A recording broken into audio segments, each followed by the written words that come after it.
Olá, pessoal! Então, como estão os estudos em matemática? O tema da nossa aula de hoje é a linguagem matemática e os desencontros com a linguagem cotidiana.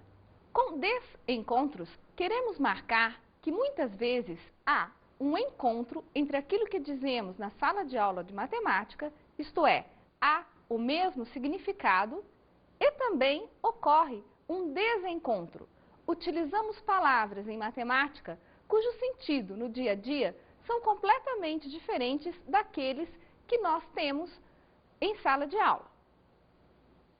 Esse desencontro entre o linguajar de matemática e as palavras que nós usamos trazem dificuldades ao aprendizado em matemática. Muitas vezes, os alunos estão acostumados com certos significados. Trazem esses significados do uso na sua casa, do uso com os amigos nas ruas e nos jogos.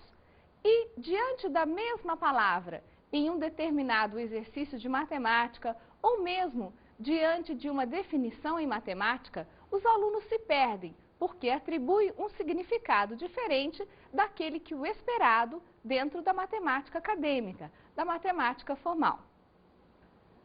A linguagem cotidiana da matemática, aquela em que utilizamos com palavras de mais, de menos, muitas vezes, dentro do contexto específico do currículo de matemática, possui outro significado. Nós iremos nos reportar a dois estudos realizados e que mostram bem as diferenças entre o linguajar da matemática no dia a dia e o linguajar da matemática na sala de aula. A linguagem matemática e a linguagem cotidiana. A linguagem que é utilizada na sala de aula de matemática não reflete necessariamente o significado da linguagem utilizada no dia a dia, em nossas casas, nas ruas, no ônibus, no lugar onde trabalhamos. Prestar atenção nessa diferença pode fazer com que determinado conceito matemático seja compreendido por seu aluno, porque muitas vezes o que acontece na sala de aula é que o aluno traz um conceito prévio de sua casa, ou seja, ele produz uma significação para determinada palavra ou determinado conceito diante daquilo que ele já conhece e que pode ser diferente da precisão matemática exigida para aquele determinado conceito. Dois estudos recentes mostram bem a diferença entre esse linguajar utilizado na sala de aula e em casa, na escola, em qualquer outro lugar em que o contexto matemático não é específico. São os estudos de Walker-Dean e o estudo de Bucket. O que o Walker-Dean nos mostra são situações envolvendo mães e filhas em que a palavra menos simplesmente não aparece. Analisando comportamentos de mães e filhas com crianças de aproximadamente 4 anos, o Walker-Dean notou que as mães se referem a restrições utilizando a palavra mais. Por exemplo, é comum uma mãe dizer à sua filha: não coma mais alimentos enquanto estes que estão no seu prato não terminarem. Ou então falar para a filha assim: eu não posso comprar este produto, eu não vou comprar mais este determinado produto enquanto o seu não estiver acabado. Observemos que nessas situações, a palavra mais tem um aspecto restritivo. A criança não deve fazer determinada coisa, mas a palavra menos, que lhe daria a noção de diminuição da atividade ou mesmo de uma interrupção daquela atividade, não é considerada. A mãe utiliza a mesma palavra mais em contextos diferentes, trazendo significações quase que opostas. Nesse sentido, quando esta mesma criança entra na sala de aula de matemática, há uma tendência para que ela continue se utilizando da palavra mais num contexto de restrição, o que difere significativamente daquilo que fazemos em matemática. O sinal de mais, a soma, a adição, representa uma operação de agregação. Quando somamos alguma coisa, em geral, adicionamos a uma quantidade previamente conhecida outra quantidade, perfazendo um total maior. É assim o que acontece nos números naturais, que são os primeiros números conhecidos pelas crianças. Então, prestem atenção. Uma criança de 4 anos de idade encontra na sua casa um significado para a palavra mais que difere daquele oferecido pela professora na escola. Há uma tendência de que a criança utilize mais o significado trazido de casa, em preferência àquele oferecido pelo professor na escola. Então, o que acontece? Há uma certa confusão causada na criança entre aquilo que a professora diz ser aceitável e aquilo que ela, criança, trouxe como aceitável. Essa confusão é um dos pequenos exemplos que nós podemos dar desses desencontros entre a linguagem matemática, que é uma linguagem com regras específicas, com regras que devem ser seguidas em quaisquer circunstâncias, e a linguagem cotidiana, a linguagem usual, a linguagem do dia a dia. Outro estudo significativo é o de Beckett. Beckett analisa que certas crianças formam concepções e as trazem para a sala de aula. Por exemplo, um de seus alunos lhes disse em certa ocasião: professora, toda vez que a senhora me dá um exercício de divisão com centésimos, eu simplesmente ignoro os centésimos. A professora perguntou ao aluno: mas por que você ignora os centésimos? Eles fazem parte do número. E a resposta do aluno foi: eu ignoro os centésimos porque ninguém faz nada com centésimos.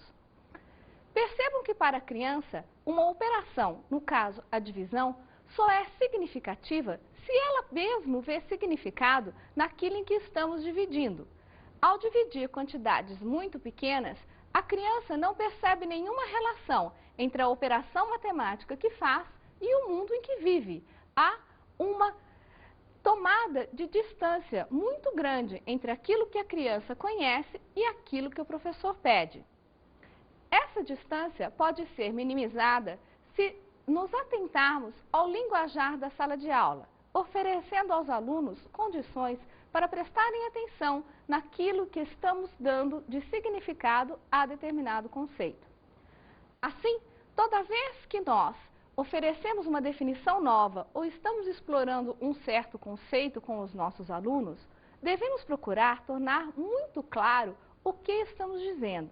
Devemos procurar tornar muito claro qual é o significado matemático daquele conceito, o que a matemática acadêmica aceita como sendo significante dado por aquele conceito. Uma vez tendo feito isso, há uma possibilidade do aluno perceber certas discrepâncias entre aquilo que dissemos em sala de aula e aquilo que dissemos em casa.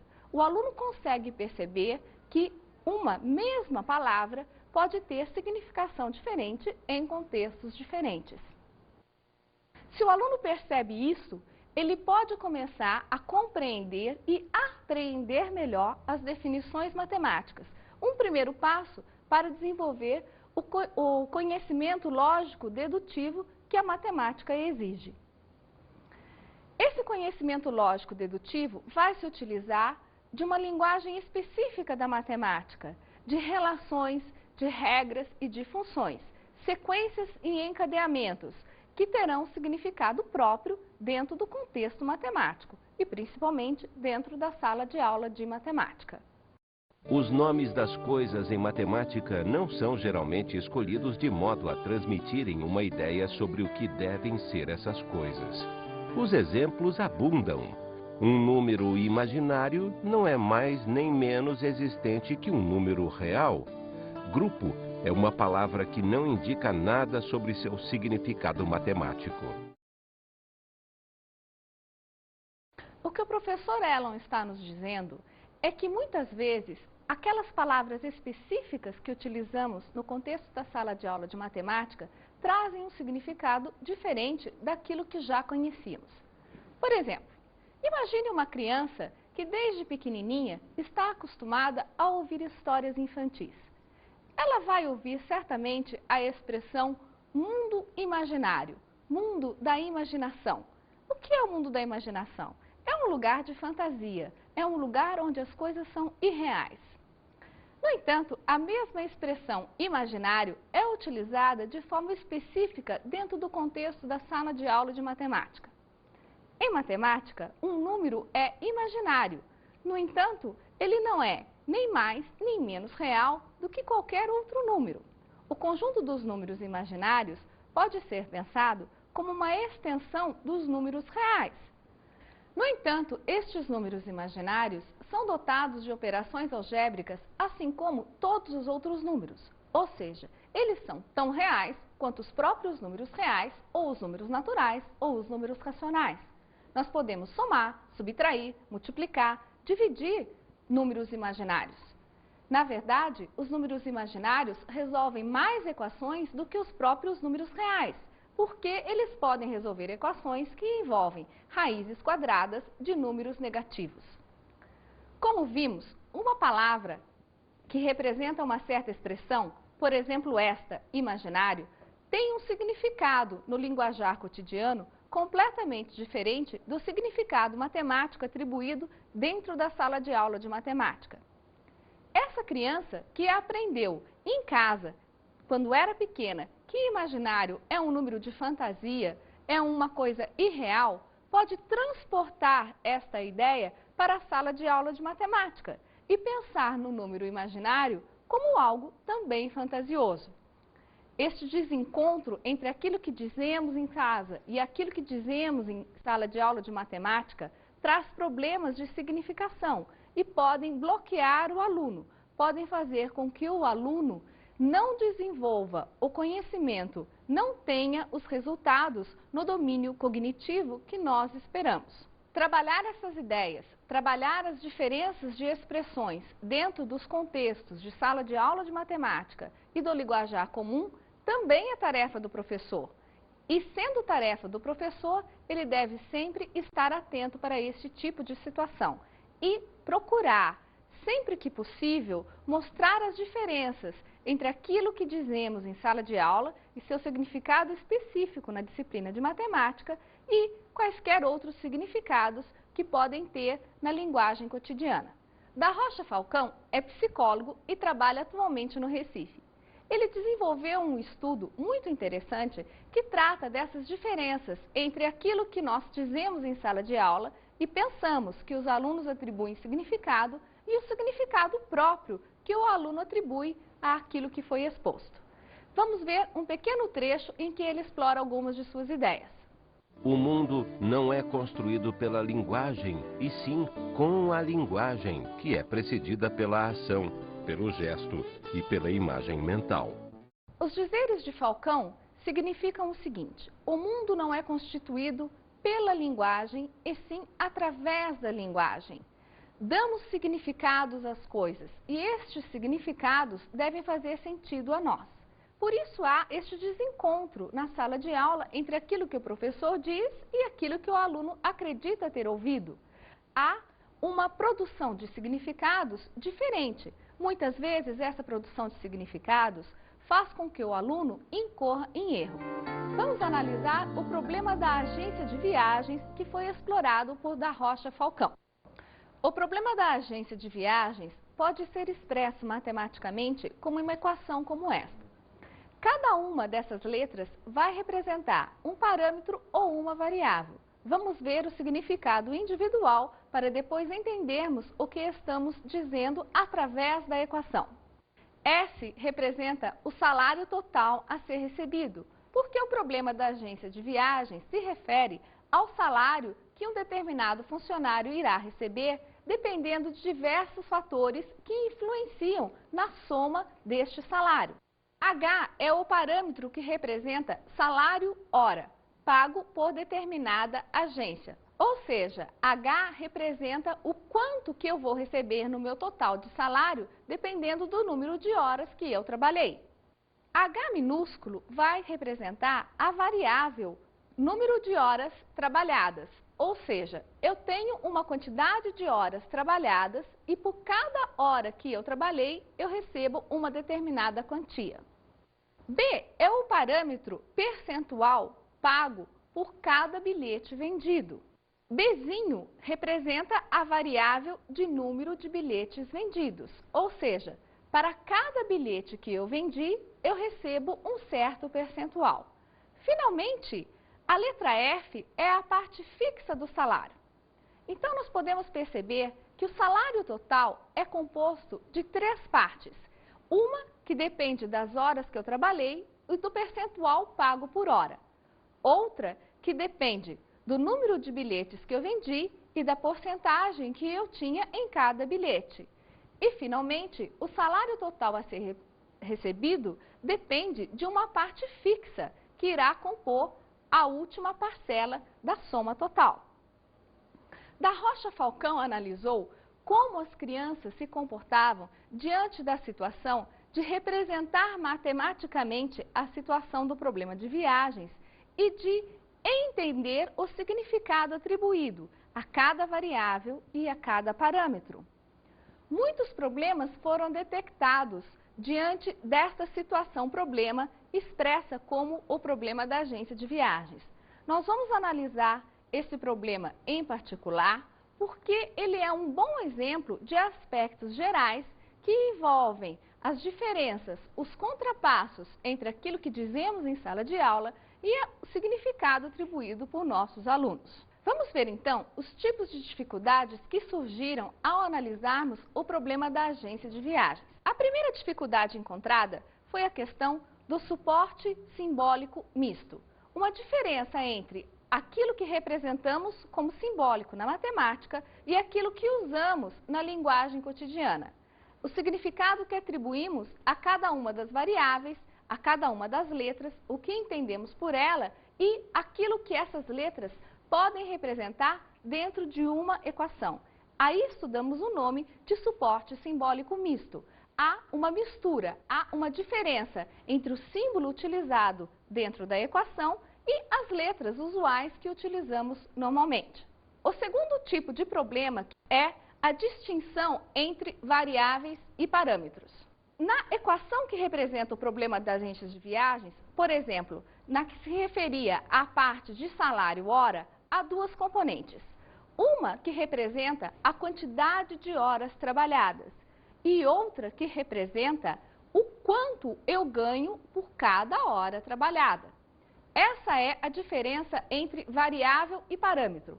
O quanto eu ganho em cada hora trabalhada é um valor fixo, é um parâmetro. No entanto, a quantidade de horas que eu trabalho pode variar de dia para dia, então é uma variável. Essa mesma distinção entre parâmetro e variável apareceu na outra componente da fórmula, na hora em que nós pensamos entre quantidade de bilhetes vendidos e percentual obtido em cada bilhete. Distinguir entre parâmetro e variável pode ser uma tarefa simples ao professor de matemática. No entanto, o aluno de matemática sente muita dificuldade ao trabalhar em uma equação que envolve simultaneamente um determinado valor fixo e um valor que varia em função deste valor fixo. Outro problema que apareceu foi relacionado à generalidade da expressão. Obter uma fórmula matemática, obter uma equação matemática geral que expressasse simultaneamente aquilo que queremos resolver, mas que pudesse simultaneamente significar essa situação em variadas agências. O que queremos dizer com isso? Queremos dizer o seguinte: suponha que você trabalhe numa determinada agência A e nesta agência A você ganhe uma quantidade X por hora de trabalho executada. Se você muda para uma agência B, nada garante que você vai ganhar a mesma quantidade X por esta mesma quantidade de horas trabalhadas. Há, então, uma generalidade de expressão. A mesma expressão representa situações em companhias aéreas diferentes, em agências diferentes, agência A e agência B. No entanto, nós usamos a mesma equação matemática para representar essas 2 situações. Essa generalidade de expressão, novamente, pode ser muito fácil de ser trabalhada pelo professor de matemática, mas não é claro ao aluno que ele pode entregar determinada equação em uma situação e em outra situação que para ele, aluno, parece completamente diferente. O problema da agência de viagens trouxe em voga ainda outros fatores interessantes. Por exemplo, há o caráter sintético da expressão. Com isso, queremos dizer o seguinte: nós podemos condensar uma situação aparentemente complexa como essa, que envolve mais de um parâmetro, mais de uma variável e, inclusive, neste caso, uma parte fixa, em uma única expressão matemática. A capacidade de síntese, a capacidade de organização de pensamento é uma das habilidades matemáticas que a própria disciplina matemática procura desenvolver e exige dos alunos de matemática. Espera-se que um aluno de matemática seja capaz de síntese, seja capaz de generalização. Então, espera-se que o aluno de matemática perceba uma equação como esta, que traduz a situação do problema da agência de viagem, como uma equação que sintetiza todo um problema, mesmo que este problema possa ser aplicado em mais de uma agência, ou seja, em mais de uma situação. Ainda temos um último fator concernente ao problema da agência de viagens. É o fato da gestão da ordem de prioridade das operações indicadas pela expressão. Muitas vezes, o aluno de matemática não sabe muito bem qual é a coisa que ele tem que executar primeiro dentro de uma expressão. Usualmente, concorda-se que você deve fazer primeiro parênteses, depois colchetes e depois chaves para resolver uma expressão matemática. Essas ideias são rotineiramente exploradas pelos professores que ensinam as expressões matemáticas. E mesmo assim, os alunos se sentem confusos, porque eles não sabem qual ordem eles devem seguir e qual é a prioridade da operação que eles devem efetuar. Não efetuar as operações na ordem correta certamente levará o aluno a obter uma resposta que não é a resposta desejada, que não é a resposta esperada pelo professor.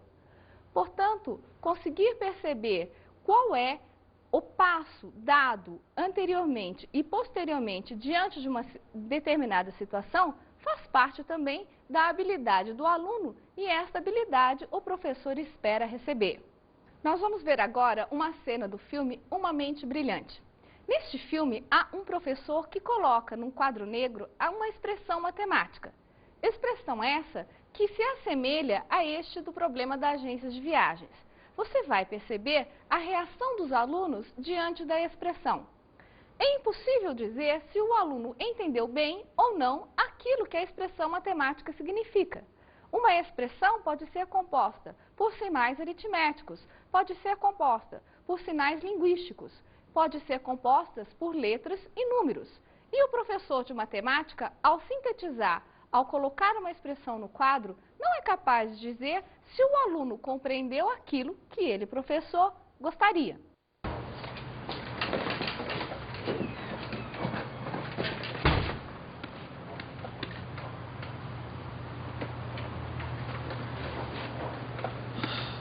As mentes ávidas do amanhã.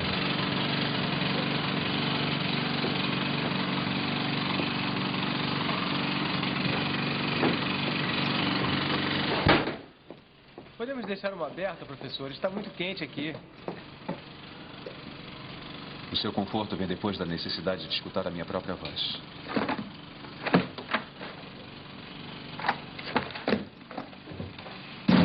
Na minha opinião, essas aulas são uma perda do seu e, o que é muito pior, do meu tempo. Mas já estamos aqui, bom, podem vir às aulas ou não, fazer os deveres se vocês quiserem e pronto, começamos. Moça! Dá licença! Dá licença! Olá! Nós temos um probleminha. Está muito quente aqui dentro com a janela fechada e muito barulhento com ela aberta. Será que não dava para quebrar um galho e, sei lá, fazer outro serviço? Vai durar só uns 45 minutos. Tudo bem. Muito obrigada. Só por você, hein? Vamos lá, pessoal. Vamos limpar a área. Como vocês irão ver, o cálculo com muitas variáveis oferece soluções diversas para o mesmo problema. Como eu ia dizendo, alguns de vocês vão levar meses para resolver esse problema. Outros entre vocês levarão o decurso de toda uma vida. Então, como vocês puderam perceber, pode acontecer um desencontro com a linguagem matemática e a linguagem que o professor utiliza na sala de aula. As expressões dos alunos não são suficientes para nos garantir aquilo que o aluno entendeu, aquilo que o aluno produziu como significado. Todo este conjunto de desencontros de linguagem matemática e linguagem da sala de aula deve ser muito bem explorado pelo professor. Cabe ao professor fornecer argumentos que convençam o aluno daquilo que ele, professor, representa no quadro. Em outras palavras, e mais simples, toda vez que você explorar uma expressão, colocar uma equação no quadro, ou mesmo atribuir um significado a um determinado termo, a um determinado conceito matemático, procure ter certeza de que o aluno compreendeu o que você quis dizer. Procure ter certeza de que o aluno atribuiu o mesmo significado que a matemática espera diante de uma determinada letra, diante de uma determinada situação. Essa certeza de atribuição fará com que este desencontro entre a linguagem matemática e a linguagem cotidiana seja cada vez mais minimizado. Sendo cada vez mais minimizado, o aluno poderá adquirir um maior conhecimento matemático diante daquilo que é considerado conhecimento matemático legítimo dentro da escola, dentro da sala de aula de matemática. Vejamos então o papel do professor. Qual a função do professor nesta minimização entre aquilo que é falado em sala de aula, aquilo que é expresso através de uma expressão matemática e aquilo que o aluno entende, aquilo que o aluno atribui significado. A atmosfera da sala de aula é responsabilidade tanto do professor quanto do aluno. O professor pode procurar elogiar o seu aluno, pode procurar motivar o seu aluno, pode tentar fornecer o significado que a matemática exige de determinada expressão, de determinada equação, de determinado conceito, de determinada definição. Cabe ao aluno, em contrapartida, ser receptivo, mostrar-se interessado naquilo em que ele está aprendendo, mostrar-se interessado em aprender matemática como um todo, procurar perceber os diferentes significados que existem naquilo que ele usa em sala de aula e naquilo que ele usa em casa, no ônibus, no trabalho, etc. Estes desencontros podem ser minimizados e estes desencontros, se minimizados, vão facilitar o aprendizado e o domínio do conteúdo matemático como um todo. Não podemos nos esquecer do formalismo matemático, ou seja, das regras que são aceitas pela matemática como formal. Isto é, mesmo que tenhamos atribuído determinado significado a determinada expressão ou palavra dentro da sala de aula de matemática, dentro daquilo que a matemática acadêmica aceita, ou seja, dentro do próprio formalismo intrínseco à disciplina de matemática, devemos respeitar as regras e devemos, se for o caso, atribuir outro significado a um previamente tido por nós.